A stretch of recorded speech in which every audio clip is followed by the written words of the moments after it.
시청자 여러분들도 잘 아시겠지만 이번 미국 대선은 역사상 이런 대선이 있었나 싶을 정도로 초박빙입니다. 누가 돼도 사실 이상하지 않은 50대 50의 이제 선거인데 해리스가 됐을 때보다 트럼프가 다시 대통령이 됐을 때 좀 더 준비해야 될 것들, 리스크들 더 많다고 볼 수 있는데요. 그러니까 파급이 굉장해요. 암살 시도도 있었잖아요, 진짜. 네. 이게 어떤 영향을 주기보다 오히려 막 서사가 되고 승승장구하는 데 도움이 됐다 이런 이야기도 있고요. 미국은 지금 남북전쟁 이후로 가장 분열되어 있는 상황입니다. 정치적인 양극단이 이제 지금 분열되어 있는 상황인데 그 분열을 상징하는 게 사실은 트럼프예요. 미국은 거의 정확하게 반반 나눠져 있어요. 트럼프를 지지하는 사람과 지지하지 않는 사람. 그렇기 때문에 트럼프에게 주어진 서사는 누군가에게는 아주 열광할 수밖에 없는 그런 서사가 되는 거고 누군가에는 혐오스러운 일이 벌어질 수밖에 없는 거죠. 근데 이제 그러면 트럼프가 왜 이렇게 지지율이 높느냐? 저는 이런 말씀 많이 드리는데 트럼프가 있었기 때문에 미국이 분열된 것이 아니라요. 선후 관계가 바뀌었다. 미국이 분열되었기 때문에 어떤 트럼프가 아니더라도 누군가의 제2, 제3의 트럼프를 기다리고 있었는데 그 순간에 트럼프가 나타난 거라고 저는 생각을 해요. 사실은 어떻게 보면 트럼프의 가장 큰 뛰어난 기술은요. 뛰어난 언변과 사람들이 원하는 얘기를 쉽고 자극적으로 딱딱 해주는 거였어요. 트럼프를 지지하고 열광하는 사람들이 많이 생겼고 지금 그걸 트럼피즘이라고 얘기를 하고 있는데 이런 상황에서 트럼프를 지지하는 사람들이 점점 늘면서 트럼프에 열광하고 있고 그 힘이 사실은 트럼프를 지금까지 한 번 대통령을 했다가 떨어진 사람이 다시 후보가 되는 경우는 미국에서는 거의 없었거든요. 사실은 그런 현상으로 미국을 바라봐야 되지 않을까 그렇게 생각합니다. 그래서 지금 트럼프 쪽 분위기가 굉장히 뜨거운 거잖아요. 어느 쪽이 더 우세할까요? 이 질문을 하실 때마다 저는 정말 난감한 게 이거는 미국의 전문가들도 전혀 예측할 수 없는 얘기라고 얘기하더라고요.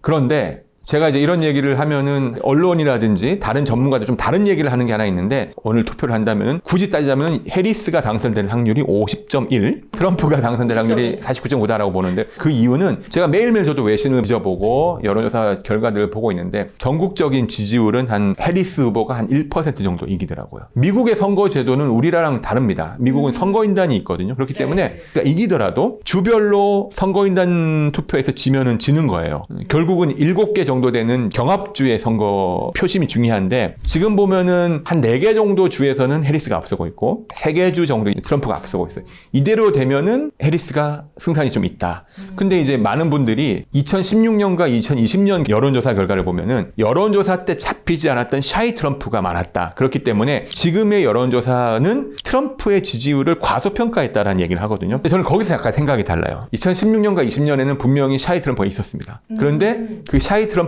점점 더 줄었어요.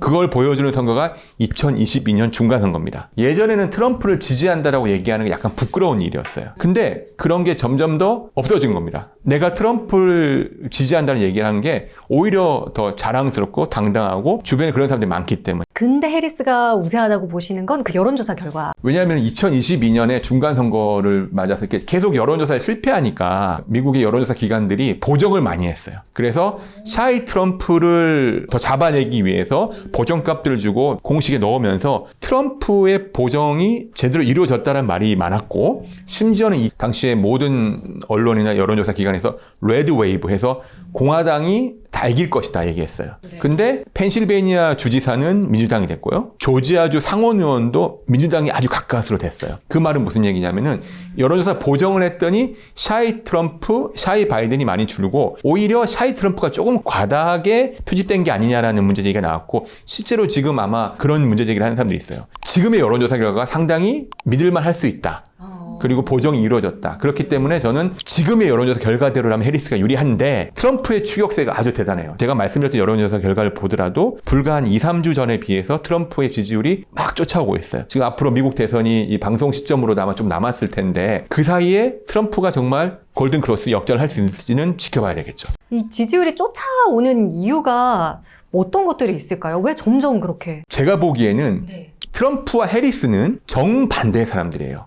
트럼프는 정통적인 백인이죠. 그리고 성공한 사업가입니다. 그리고 보수주의를 나타내고 있고 자 해리스를 보십시오. 여성입니다. 공직 검사 출신이죠. 젊으면서도 진보적인 색채를 나타내고 있습니다. 아주 극명하게 드러나죠. 우리 흔히들 생각했을 때 많은 사람들이 미국이라는 나라 정도면 지금까지 여성 대통령이 있었겠지라고 생각을 합니다. 없었잖아요. 없었어요. 단 한 번도 미국에서 여성 대통령이 나온 적이 없습니다. 그래서 지금 해리스를 보면요. 남성대 지지율이 낮아요. 우리가 보기에는 미국이라는 나라 정도면 좀 더 개방되어 있을 것 같고 그렇죠. 뭔가 진보적일 것 같고 유리천장이 없을 것 같지만 2016년에 힐러리 클린턴이 여론조사에서 아주 앞섰어요. 하지만 트럼프에게 졌죠. 백인 여성 힐러리 클린턴도 떨어졌어요. 왠지 여성한테 표가 잘 안 가고 맞는 말을 하는데 너무 엘리트 같기도 하고. 호감도가 좀 덜 가는. 그래서 지금도 해리스가 오히려 백인이 아닌데도 비백인들에게 표를 또 적게 얻는 바이든보다. 그러니까 남성 지지율이 좀 낮고요. 원래 민주당의 전통적인 지지층이었던 히스패닉,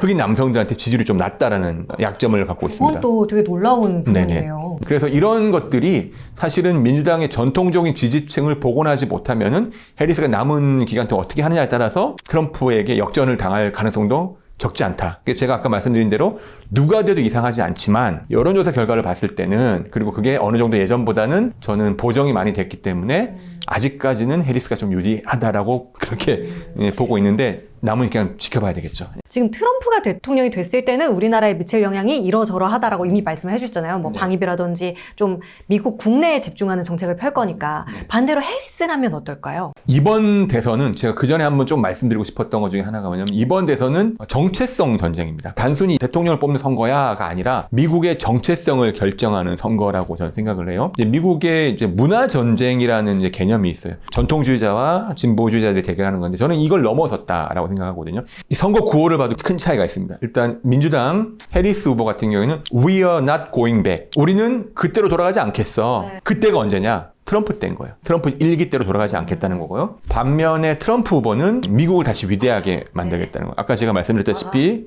막아죠. 미국이 외국이라든지 부패한 엘리트들 때문에 그레이트해지지 않았는데 다시 그레이트하게 만들겠다. 이게 극명하게 차이가 있고요. 두 번째로는 보수 복음주의와 진보 자유주의의 대결이에요.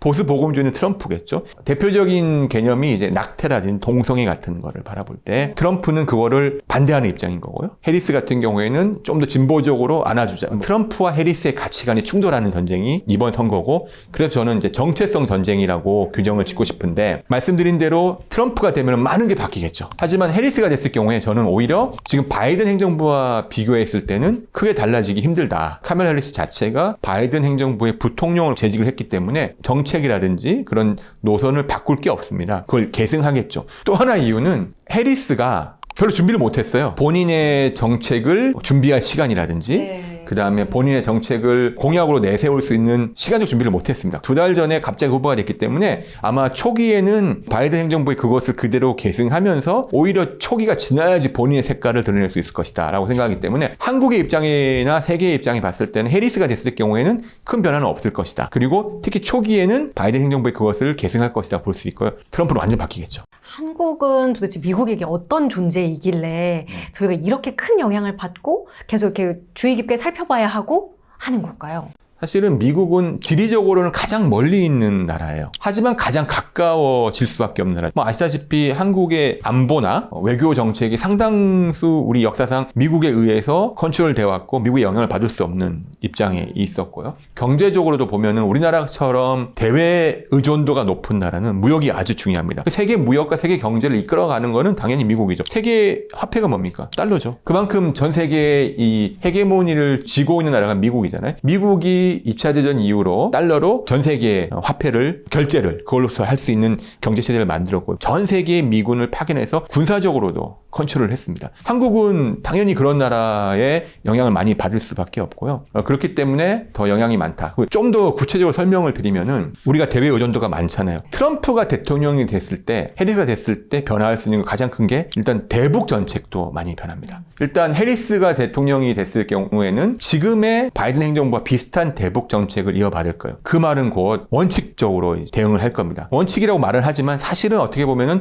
일부 이제 한국에 계신 분들 입장에서는 이제 대북 관계에 있어서 원칙론적으로 대응하다 보니 남북 대화라든지 북미 대화가 잘 이루어지지 않겠구나라고 이제 걱정하시는 분도 있죠. 근데 반대로 동맹 관계는 예전과 같이 그대로 유지될 가능성이 있습니다. 하지만 트럼프가 됐을 경우에는요, 어떤 변화가 있겠냐? 의외로 트럼프가 대통령이 됐을 경우에는 북미 관계나 남북 관계에 있어서 돌파구가 생길 가능성도 있다. 예전에 일기 때도 그랬잖아요. 근데 다만 예측하기가 좀 힘들고 워낙 트럼프라는 인물이 변덕이 좀 심합니다. 아시겠지만.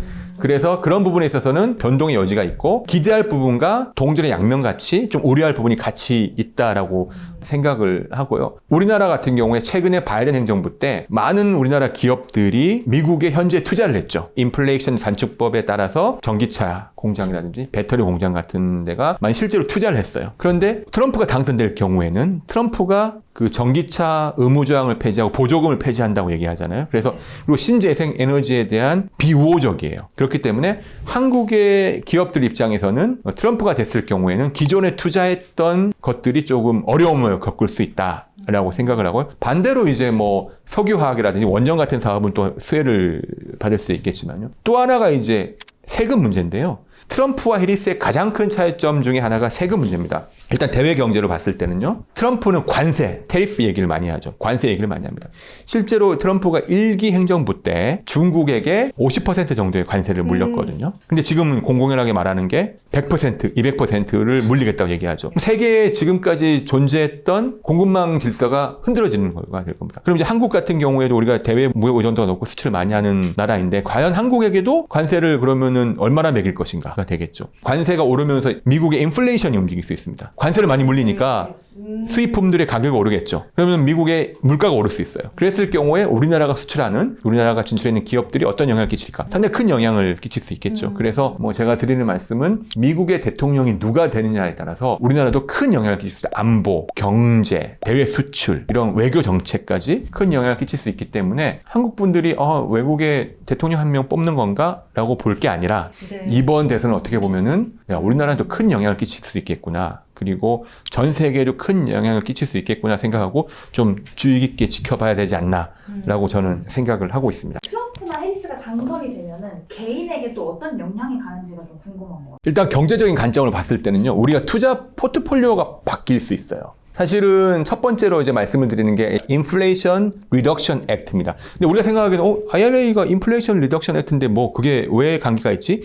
IRA 중에 가장 중요한 부분들이 바이든 행정부가 신재생 에너지, 그 다음에 녹색 산업에 이제 많은 투자와 지원을 아끼지 않는 거예요. 그래서 전기차 의무 보조금도 주고 전기차를 언제까지 의무화하겠다. 탄소 배출을 줄이겠다는 거죠. 거기에 따라 사실 우리나라 기업들이 많이 진출을 했죠. 뭐 SK라든지 삼성이라든지 반도체 공장도 마찬가지인 거고요. 현대 기아차 같은 경우에도 그 공장을 텍사스에 이제 전기차 그 라인을 만들고 있잖아요. 이렇게 진출해 있는데 트럼프가 됐을 경우에 이것들이 상당히 다시 되돌아갈 수 있어요. 리버스가 될 수 있어요. 트럼프의 지지층들은 전기차라든지 신재생 에너지에 관심이 크지 않습니다. 심지어 트럼프는 뭐라고 얘기하냐면 기후위기는 헉스다. 그러니까 사기다. 거짓말이야 라고 얘기를 해요. 왜냐하면은 트럼프의 주 지지층은 러스트벨트, 예전에 공장 노동자들이에요. 석탄산업, 철강산업, 전기차가 아닌 우리 흔히 아는 일반적인 자동차. 그런 사람들 입장에서는 아니 내가 트럼프를 지지했는데 트럼프가 녹색 산업 얘기하고 신재생 에너지 얘기한다면 지지하지 않겠죠. 그다음에 석유, 이제 그 셰일가스를 프래킹해서 뽑는 이제 전통적인 석유 시추 산업에 많이 종사하고 있단 말이죠. 그렇기 때문에 트럼프가 당선되면은 우리나라 기업들이 투자했거나 혹은 우리나라 사람들이 개별적으로 투자했던 신재생 에너지라든지 녹색 산업이 위기를 맞을 수 있기 때문에 그 투자 포트폴리오를 고민해야 된다. 다시금 그런 변화가 올 수 있다는 생각이 들고요. 대신 원래 우리 흔히들 아는 전통적인 제조업이라든지 석유화학 산업, 원전 관련된 사업들은 트럼프가 당선이 되면은 좀 빛을 볼 수 있겠죠. 또 하나는 또 중요한 게 이제 사실은 이제 가상화폐 시장인데 비트코인에 대해서 트럼프는 여러 차례 얘기를 하죠. 지원할 거야. 그거를 실제 공식 화폐로 만들 거야 라고 얘기를 하고 있어요. 그렇기 때문에 트럼프가 당선이 될 경우에는 가상화폐 시장에서 뭔가 변화가 있을 수 있고 투자가 좀 유망하지 않을까라는 생각이 들어요. 해리스는 아직까지 그 부분에 있어서 공식적인 어떤 입장을 내놓지는 않고 있어요. 따라가는 입장이거든요. 그렇기 때문에 한국 분들 입장에서 이런 부분들을 주의 깊게 보실 필요가 있지 않을까 라는 생각이 듭니다. 테슬라도 트럼프 친화도라고 하고. 일론 머스크가 천억 원을 기부했다고 지지 선언하면서 최근에 아주 놀라운 소식이 하나 있었죠. 머스크가 매일 한 명씩 추첨을 해서 100만 달러를 주겠다고 했어요. 100만 달러면 우리 돈으로 14억쯤 되는 거죠. 근데 누구한테 주느냐? 미국의 수정헌법 1조인 표현의 자유, 미국의 수정헌법 2조인 총기 소유에 대한 자유를 얘기하는 옹호하는 거에 서명하는 사람들한테 주겠다고 했어요. 근데 이 조항이 정확하게 트럼프가 내세우고 있는 일종의 정책이나 공약이거든요. 트럼프를 지지하는 사람들 중에서 내가 추첨을 해서 100만 달러를 매일매일, 정말 돈이 많죠. 저도 이유는 정확하게 모르겠지만 일단은 일론 머스크가 트럼프에 대한 지지를 공식적으로 하고 있는 것이고 당선되기를 바라고 있는 것이다 라고 생각해요. 그래서 심지어는 이제 미국에서는 이게 선거법 위반이 아니냐라는 얘기가 나오고 있거든요. 원래 2020년 대선에서는 바이든을 지지했다라고 알려지고 있어요. 근데 대다수 사실은 이제 캘리포니아 출신 혹은 실리콘밸리 출신 아니면 IT 테크 기업 출신들의 미국인들은 특히 고학력일수록 민주당 지지세가 높아요. 공화당보다는. 근데 머스크는 다르죠. 네. 왜 그럴까? 테슬라가 사실은 시장 점유율 미국에서는 1위인 이제 전기차 업체잖아요. 트럼프가 대통령이 돼서 만약에 전기차에 대한 지원을 줄이거나 뭐 이런 것들을 한다고 했을 때 가장 손해를 덜 볼, 오히려 이득을 볼 기업이 테슬라다고 보는 거예요. 다른 후발주자들이라든지 다른 기업들이 진입 장벽이 높아지는 거죠. 그러니까 지금 시장에서 우위를 갖고 있는 테슬라가 오히려 독보적인 지위를 유지할 수 있게 되고 테슬라 입장에서는 손해볼 게 없다라고 보는 게 이제 미국 언론에서 많이 분석하는 이제 머스크가 트럼프를 지지하는 이유고요. 또 하나는 일론 머스크가 우리가 흔히들 알기에는 전기차만 만드는 걸로 알고 있지만 AI 산업도 하고 있죠. 로봇 만들죠. 우주 탐험 사업으로 하고 있잖아요. 전체적인 자기의 포트폴리오를 봤을 때는 트럼프를 지지해서 나중에 트럼프가 대통령이 됐을 때 더 사업적으로 이득이 될 수 있다라고 보는 것 같고 당연히 제가 보기에 트럼프가 당선이 되면은 테슬라라든지 일론 머스크가 연관되어 있는 그런 산업들이 이득을 보지 않을까요? 제가 아까 말씀드린 대로 석유 산업, 그 다음에 전통적인 제조업들이죠. 철강, 그 다음에 자동차. 자동차는 전기차를 제외한 자동차를 말씀을 드린 거고요. 그 다음에 원전 산업 같은 경우에도 아마 트럼프가 대통령이 되면은 수혜를 입지 않을까. 그런 생각이 듭니다. 네, 지금까지 미국 대선과 관련해서 또 한국에 미칠 영향까지 이야기를 들어봤는데요. 이 말씀들이 이 책에 다 담겨 있는 거 맞나요? 네네. 미국은 내전 중이라는 책인데요. 거의 심리적으로는 내전에 들어갔다는 생각이 들고 그거를 꼭 한국 시청자한테 전하고 싶었는데 미국에 관심이 없으신 분들도 쉽게 읽을 수 있게끔 제 취재 후기를 중심으로 썼으니까 아마 미국에 대해서 좀 편하게 읽고 싶으신 분들은 선택하시면 좋을 것 같다는 생각이 들고 또 하나는 여기서는 거론되지 않았던 해리스 얘기라든지 이런 것들을 이제 후속편을 준비를 하고 있어요. 제가 이 책에서 제일 강하게 얘기했던 게 미국의 대선 이후가 정말 혼란하고 분열돼 있을 거다라는 거거든요. 그런 부분들 좀 추가해서 더 업데이트된 내용들 준비하고 있으니까요. 더 그 찾아봐 주시면 아주 재밌게 읽으실 수 있지 않을까 그렇게 생각합니다. 좀비 거리라고 하죠. 네. 이게 사람들이 제대로 걷지 못하고 좀비처럼 가다서다를 반복하고 그다음에 움직이지 못하고 엎드려 있고 이런 마약 거리에 대해서 많이 보셨는데 정확한 그 지역은 펜실베니아주 필라델피아에 있는 켄싱턴 스트리트입니다. 저는 2번 가봤는데요. 이제 한국 분들도 많이 아시다시피 그 동네 자체가 그냥 마약 거리예요. 근데 한 거리가 그렇다는 게 아니라 전체 지역이 그래서 약 한 4,000명 정도의 마약 중독자 노숙인들이 생활을 하고 있고요. 미국 전체에서 가장 큰 마약 거리다 이렇게 보시면 됩니다. 그래서 사실은 너무 무서웠어요. 중추신경에 문제가 생겼기 때문에 움직임이 어려워요. 그러니까 좀비처럼 걷다 서다를 반복을 합니다. 저뿐만 아니라 같이 이제 저희 조연출이나 카메라 감독이랑 같이 얘기하면서 막 작전을 짰어요. 만약에 혹시 누군가가 우리를 위해려고 하면은 어떻게 도망칠 것이며 아닌 척 어떻게 할 것인지 작전을 짰는데 아무 소용 없더라고요. 가면은 막상 그런 정신이 없어요. 그리고 옆에 누가 가도 저는 못 알아차려요. 느낌이 없는 거죠. 뭐 신경이 없으니까. 그래서 다들 이제 뭐 붙잡고 있거나 그리고 막 손을 이렇게 불편하게 움직이면서 이렇게 걸어가요. 딱 봐도 아, 저 사람들은 문제가 있구나라는 걸 알 수 있고 내리지 마라. 차에서 내리는 순간 우리는 너무 티가 나는 거예요.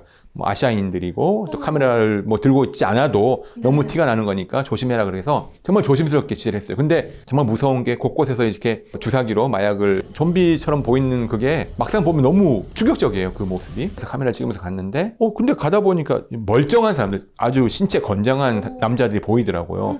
그게 뭐지? 왜 저 사람들은 멀쩡하지? 나중에 물어보니까 그 사람들은 마약상인 거예요. 경찰이 있어요. 중간중간에. 경찰이 있습니다. 저도 물어봤죠. 왜 경찰들이 이렇게 단속하지 않느냐. 마약상들이 총이 있기 때문이에요. 그러니까 저희가 갔을 때도 바로 전날 총기 사고가 벌어졌다고 그러더라고요. 총격전이 벌어졌다고 켄싱턴 그러더라고요. 거리에서. 제가 보기에는 경찰이 단속을 한다기보다는 더 이상 마약 거리가 확장되는 거를 막으려고 한다. 더 이상 너 여기까지. 여기만 있어라. 저희도 사실은 막 취재를 하면서 오랫동안 서 있거나 하면은 이상하게 보이잖아요. 실제로 마약상들이 저희들한테 다가와서 이렇게 뭘 던지려고 위해를 가려고 한다든지 마지막에는 저희가 한 바퀴만 더 돌자. 왜냐하면 이제 그림을 좀 더 찍었으면 좋겠는데 제가 얘기했더니 갑자기 뒤에서 이게 크락션을 울리면서 빵빵 하더라고요. 그래서 봤더니 막 영어로 저한테 욕을 하면서 너네들 거기 있어. 가만두지 않을 거야. 막 이렇게 하더라고요. 그러니까 마약상들이 저희들 이제 알아차린 거죠. 붕 해서 예, 도망갔고 그 차가 따라오다가 신호에 막히면서 저희는 도망가게 됐고 그 차가 이제 못 따라왔는데 정말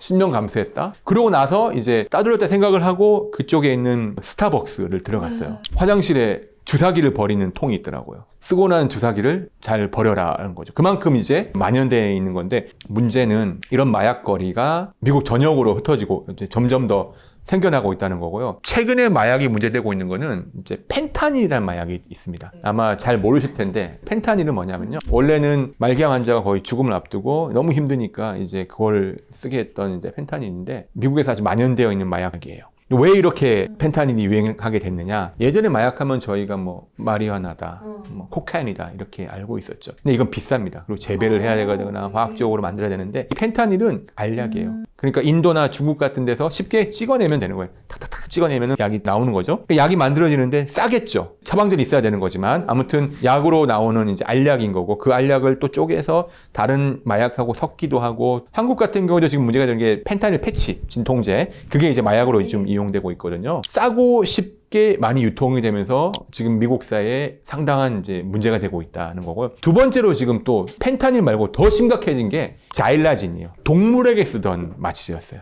근데 이게 펜타닐도 단속이 심해지고 구하기 어려워지니까 더 중독성이 강하고 더 싼 걸 찾게 된 거죠. 근데 이거는 정말 해독 치료도 어려울 정도로 심각한 문제를 겪고 있습니다. 마약이 진화하고 있는 거죠. 젤리에 섞었다든지 이런 게 지금 계속 나오고 있죠. 마약이 더 싸지고 더 간편해지고 또 SNS를 통해서 더 쉽게 유통이 되면서 젊은이들이나 청소년한테 퍼지면서 다른 도시로 퍼져가고 있는 게 지금 미국의 마약 상황의 심각한 문제입니다. 왜 우리나라도 이제 더 이상 마약 청정 국가가 아니라고 하잖아요. 얼마 전에 보셨을 거라고 생각이 드는데 어떤 한 대학교의 연합 동아리가 알고 봤더니 마약 동아리였다라고 나왔잖아요. 대치동 학원가에서 막 유통됐다는 얘기도 나오고. 저는 이제 뭐 한국은 아직 뭐 미국만큼 심각한 문제는 아니라고 생각하는데 그리고 저는 이제 한국의 마약이 미국에서 그대로 들어오는 게 아니니까 다만 우리나라에 지금 발생하고 있는 마약 문제가 미국에서 몇 년 전에 있었던 문제들이 그대로 생겨나고 있어요. 이 마약이 예전에 비해서 소형화되고 간편하게 제조가 가능하고 SNS를 통해서 많이 유통이 될 수 있기 때문에 그런 문제는 아마 한국도 똑같이 이제 적용될 수 있는 거거든요. 제가 미국에서 마약 문제를 취재하다 보니까 마약 중독이 됐던 분들을 많이 만나봤거든요. 그 사람들이 하는 얘기가 시작 자체부터 마약이 너무 좋아. 시작부터 펜타닐을 해야지라고 생각하는 거 없습니다.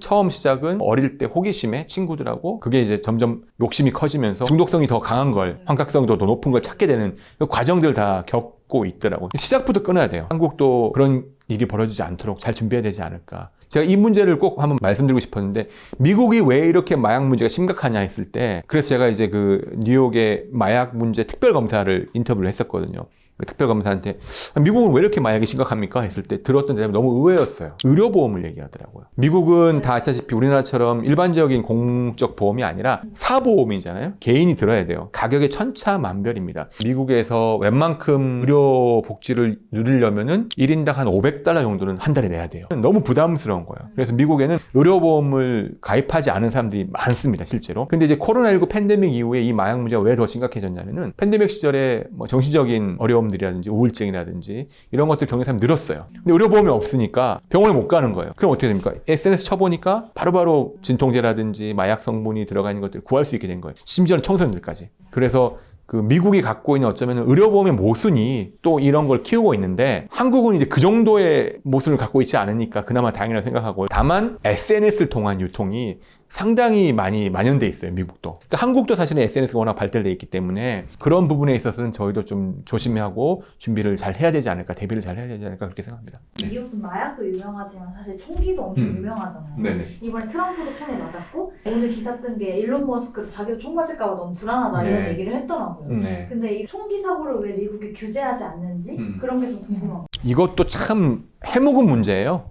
해묵은 문제예요. 미국은 총과 마약이 우리가 봤을 때는 좀 이해가 안 되는 이제 부분들이긴 한데 퀴즈를 하나 드려볼게요. 미국에서 한 해 팔리는 총이 몇 정 정도 될까요? 5만 퀴즈는 5만 개. 우리 그럼 MC께서 10만 개? 10만 개. 2천만 정이에요.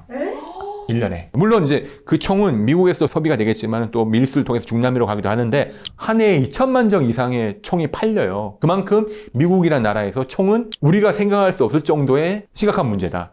제가 이제 미국에 있을 때 여러 총기 사건 현장을 가봤는데요. 2022년 5월에 텍사스 유베일드의 롭 초등학교라고 있습니다. 거기서 10여 명의 어린 우리 학생들하고 교사들이 총에 의해서 이제 사망을 했었고요. 그 다음에 2021년에는 애틀란타에서 우리 교민 여성들이 총기 사고로 사망하신 사건, 큰 사건도 있었고요. 갈 때마다 느꼈는데 미국은 총기 난사 사건이 문제예요. 학교나 쇼핑몰 같은 데서. 그런 데서 이제 큰 사고가 벌어지고 많은 이제 희생자가 나오거든요. 저는 이 말씀을 좀 드리고 싶어요. 이제 저도 처음에 미국 갔을 때 미국이란 나라가 왜 총에 대해서 이렇게 관대할까? 한번 생각을 해보겠습니다. 미국이란 나라는 원래 있던 나라가 아니죠. 미국이란 나라에 사람들이 몰려와서 이민을 와서 아메리카 원주민들하고 인디언들하고 이렇게 막 갈등을 겪으면서 유럽의 이민자들이 나라를 만들기 시작했을 때 국가가 없었어요. 군대와 경찰이 없었습니다. 우리를 지켜줄 수 있는 공권력이 존재하지 않았던 곳이에요. 근데 이미 총이라는 무기는 발명이 되어 있었어요.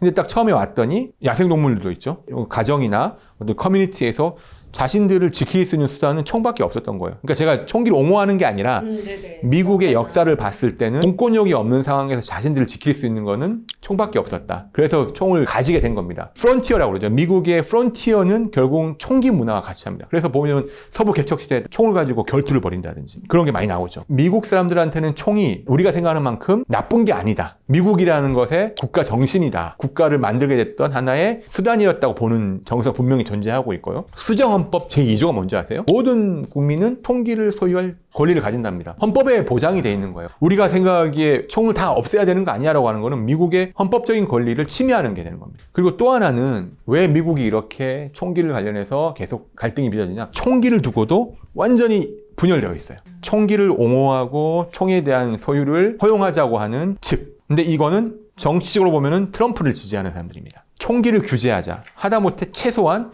총을 살 수 있는 사람들의 자격 조건을 높이자라고 주장하는 쪽은 해리스 후보. 이게 딱딱 반반 나눠져 있습니다. 정치적으로 해결이 안 되는 문제입니다. 심지어 제가 어떤 분들을 만났냐면은 텍사스에 취재를 갔어요. 어떤 학부모 어머니가 자기의 딸들을 이제 학교에 데려다주는 이런 광경을 찍었는데 앞에 이렇게 전대 같은 걸 차고 있더라고요. 그래서 제가 이거 뭡니까? 라고 물어봤더니 이게 총이에요. 엄마가 총을 들고 등하교 시키는 거예요. 왜 가지고 다니냐? 물어봤더니 누군가 갑자기 공격했을 때 내가 우리 애를 보호해야 되니까. 약간 제가 좀 놀랬죠. 그래서 그 어머니는 정기적으로 총 쏘는 훈련도 해요. 사격장에 가서. 그런데 그런 학부모들이나 교사들이 미국 전역에 늘고 있습니다. 그래서 선생님이 총을 배워서 학교에 가서 혹시 이 학교에 어떤 나쁜 총기 난사범이 들어오면은 제압하려고 하는 거죠. 아까 말씀드렸던 어머니 집에 갔어요. 집에 가서 하나 더 보여줄 게 있다고 그러더라고요. 네, 그래서 어떤 걸 보여줄 겁니까? 그랬더니 엄마가 이제 그 딸, 초등학교 2학년짜리 딸이에요. 딸한테 누구야? 총소리 들렸어. 어떻게 할래? 하고 했더니 그 아이가 가방을 들고 막 뛰어서 구석으로 가더니 이렇게 숙이더라고요. 자기가 보이는 쪽은 등만 대고 있는 거예요. 가방을. 왜 저렇게 합니까? 했더니 그 가방이 방탄으로 되어 있는 거예요. 방탄 가방을 책가방으로 써요. 네. 상황이 심각한데 사실 이게 우리나라 일은 아니잖아요. 네. 총기 문제는 이제 미국이라는 사회를 이해하기에 모든 나라 사람들이 미국의 총기 문화를 이해를 못해요. 저도 그 부분은 동의하지만 우리가 미국이라는 나라를 이해할 때 단순히 우리나라에는 총이 없는데 저긴 총이 있네. 저 사람들이 왜 저렇게 폭력적이지? 미개하지라고 보지는 않았으면 좋겠다. 그거는 미국이라는 나라의 역사적 배경이 있다는 거는 그래도 알고 비판하고 알고 이해해야 되지 않을까라는 생각에서 저는 꼭 좀 이걸 강조하고 싶었고요. 그러니까 역사를 이해하고 보면 또 안전장치라고 네. 꼭 필요한 필수장치로 생각할 것 같기도 하네요. 그런 측면에서는 미국이라는 나라의 특성상 총이라는 게 우리가 단순히 아주 이유 없이 비판하거나 비난할 수 있는 대상은 아니고 다만 근데 이렇게 희생이 많이 나는 거에 대해서 미국 사회가 빨리 사회적 합의를 통해서 노력을 해야 되겠죠. 네. 트럼프는 나쁜 유전자로 범죄를 일으킨다. 네. 이제 이민자들을 지칭한 걸 텐데 백인 중심이 미국의 가치다. 그것이 아메리카를 그레이트하게 만드는 것이다. 그리고 가난하거나 복지 혜택을 받아야 되는 사람들 때문에 우리가 낭비해서는 안 된다. 라는 게 나옵니다. 그리고 이제 흑인이라든지 유색 인종에 대한 차별 이런 것들을 좀 당연시하는 그런 문화가 있어요. 저는 그걸 보면서 트럼프라는 사람이 어떻게 자라왔는지를 알 수 있어요. 트럼프는 자신이 자라면서 배웠던 교훈들을 그대로 실천하고 있어요. 술과 마약은 멀리한다. 그리고 패배를 인정하지 않는다. 백인 중심으로 미국을 위대하게 만들어야 된다. 근데 저는 그게 바로 드러나는 것이 지금의 트럼프의 모습이라고 생각이 들고요. 아까 말씀드렸다시피 트럼프는 좌파라든지 유색 인종들보다는 백인 중심으로 미국을 다시 위대하게 만들어야 되고 그것을 그대로 자기 스승인 로이콘 변호사라든지 주변의 사람들한테 배웠습니다. 2016년에 대통령이 된 이후에 2020년에 팬데믹이 막 유행했을 때 공식적인 석상에서 쿵푸 바이러스, 차이나 바이러스 이렇게 얘기를 했어요. 코로나19에 대해서. 물론 당연히 이제 코로나19가 중국에서 발원된 건 맞지만 그게 사실은 많은 사람들에게, 미국 사람들에게 증오 범죄라든지 혐오를 자극하는 그런 문제가 됐었고, 사실 저희들 입장에서는 한 나라 대통령이 저렇게 막 바이러스 이름 가지고 장난을 쳐도 돼? 라고 좀 생각이 들잖아요. 트럼프는 다릅니다. 트럼프는 그런 거에 개의치 않고 했기 때문에 사실은 어떨 때 보면은 본인의 지지자들을 열광시키고 어떻게 보면 만족시키기 위해서 때로는 자극적이거나 혐오를 조장하는 말도 했던 게 트럼프의 모습이고요. 근데 반대로 반대측에게는 너무 많은 분노와 적대감을 갖게 하는 게 동시에 이루어지기도 하죠. 미국이 정확하게 반분되어 있는 상황이 돼버린 거죠. 미국의 정체성을 두고 서로 반반이 대결하고 있고 이 대결에서 지면 안 된다고 생각하고 있는 거예요. 제가 이제 미국에 있을 때 가장 심각했던 인종차별이나 이 문제는 에이시안 헤이트라고 해서 아시아인들을 혐오하거나 코로나 시기에 이 코로나 바이러스가 중국, 아시아에서 왔기 때문에 아시아 사람들 너희들 때문에 우리가 힘들어 라고 하는 거였죠. 저는 겪지 않았는데 제 주변에 많은 분들이 겪었어요. 뭐 지나가는데 아무 이유 없이 뺨을 맞은 사람도 있었고요. 침을 뱉는다든지. 그다음에 가장 흔한 게 이제 욕을 하는 거. 너희 나라로 돌아가. 제가 직접 보진 않았지만 취재했던 것 중에는 심각한 것도 많았어요. 뭐 아무 이유 없이 한국계 여성이었는데 따라가서 살해한다든지. 미국의 지하철은 스크린 도어가 없습니다. 뉴욕에서 어떤 일들이 있었냐면요. 여성들이나 이제 나이 드신 분들이 막 밀어버리는 거예요. 그다음에 또 봤던 일 중에 하나는 길거리에서 아무 이유 없이 폭력을 휘두른다든지 흉기를 휘둘러서. 저는 이제 필리핀인을 한 분 취재를 했는데 그분은 진짜 얼굴에 몇십 바늘을 꿰맸어요.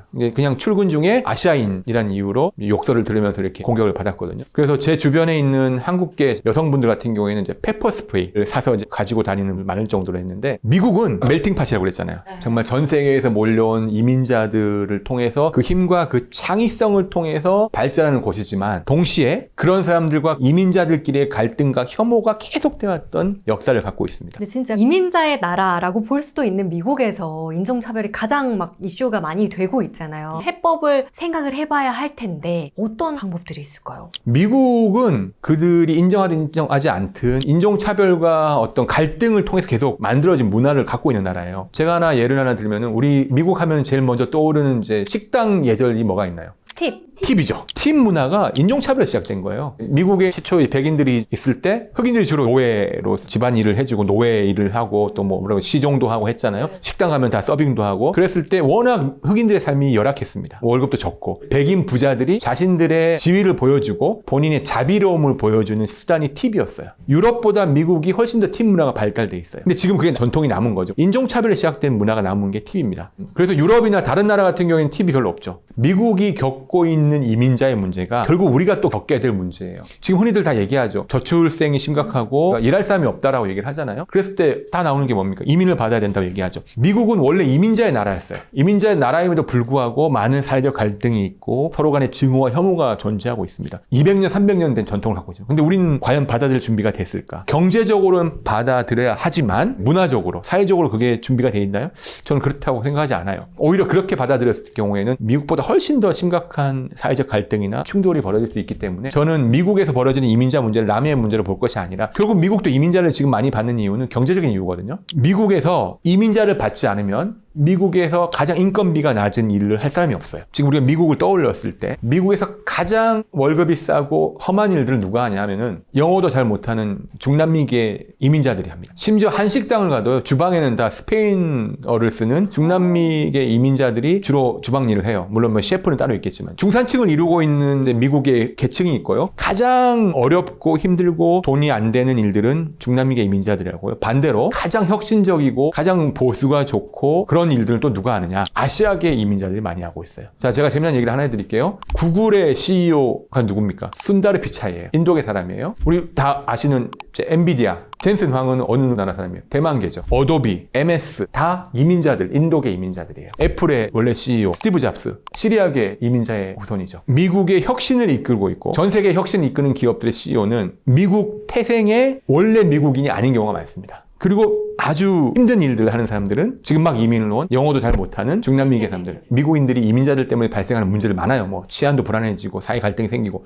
근데 한편으로는 미국의 물가를 잡아주고 있고 미국의 노동시장을 채워주고 있고 심지어는 미국의 혁신을 이끄는 사람들도 이민자들이라는 생각도 동시에 했으면 좋겠다. 또 하나 우리나라가 이민을 둘러싼 갈등을 잘 준비하고 보고 배우지 않으면 우리도 더 큰 갈등과 사회적인 문제가 생길 수 있다라는 걸 꼭 좀 강조하고 싶었어요. 지금 한국도 이민 문제가 되게 많잖아요. 네. 지금 제가 알기로는 지방에 있는 대학들은 외국인 유학생이 없으면 운영이 안 된다고 그러더라고요. 대학교들은. 그리고 노동시장도 지방만 가도 뭐 제조업 단지라든지 농산업도 사실은 외국인들이 많이 와서 일을 하고 있는데 점점 더 수요가 늘지 않을까요? 그렇게 됐을 경우에는 미국만큼은 아니더라도 상당한 이민 혹은 이제 노동 관련된 연수생 제도를 활용을 해야 되는데 과연 우리가 어떻게 하면 될까? 어떻게 준비하면 될까? 가장 사회적 갈등도 줄이고 가장 경제적으로 이득을 볼 수 있고 한 게 뭘까에 대해서는 우리식의 이민 정책에 대한 사회적 논의가 좀 더 빨리 이루어진다는 생각이 듭니다. 사실은 미국의 모든 문화를 보면은 역사적인 이유가 있습니다. 미국이라는 나라가 갖고 있는 어쩔 수 없는 필연적이었다고 생각을 해요. 전혀 아무것도 없는 나라에 백인들이 왔고 그 백인들이 본인들의 일을 대신할 노예들을 아프리카에서 데려왔고 그 이후에는 전 세계에서 몰려온 이민자들이 하나로 이제 융화되기 위해서 노력을 했지만 필연적으로 갈등과 증오와 혐오와 충돌이 있을 수밖에 없었기 때문에 이번 대선의 결과를 보면은 미국 사람들이 과연 계속해서 멜팅팟처럼 우리가 이제 모든